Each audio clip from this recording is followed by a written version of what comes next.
మగధ రాజ్యంలో ఒక సైనికుడు ఉండేవాడు. అతను ఒక గుర్రాన్ని, ఒక గాడిదను పెంచుకునేవాడు. రోజువారీ అవసరాలకు గాడిదను ఉపయోగిస్తాడు.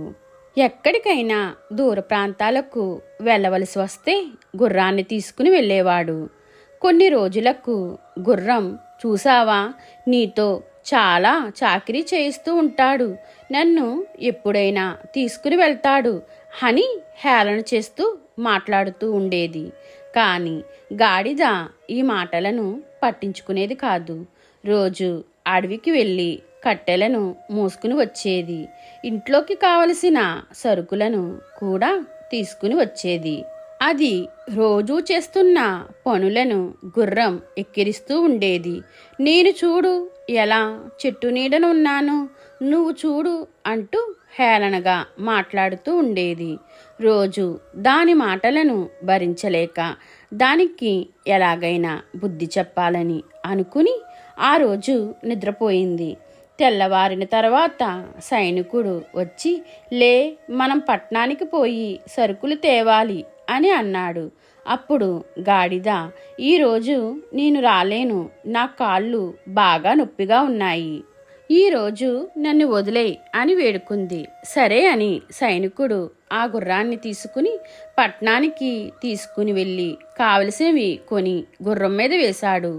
వాటి బరువును అవి మోయలేక దారిలో కొన్ని పడేస్తూ ప్రయాణం సాగించింది.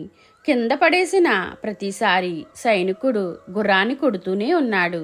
ఈ 4 మూటలను కూడా మోయలేవా అని సాయంత్రానికి అలసిపోయి ఇంటికి చేరింది. నీ వల్ల నేను ఇన్ని ఇబ్బందులు పడ్డాను, నీవు వెళ్ళి ఉంటే నేను చక్కగా ఇంటి దగ్గరే ఉండేదాన్ని అని బాధపడింది గుర్రం. నేను వెళ్ళలేక కాదు, నీవు రోజు నన్ను చులకనగా మాట్లాడుతున్నావు అని నేను ఈరోజు రాలేదు.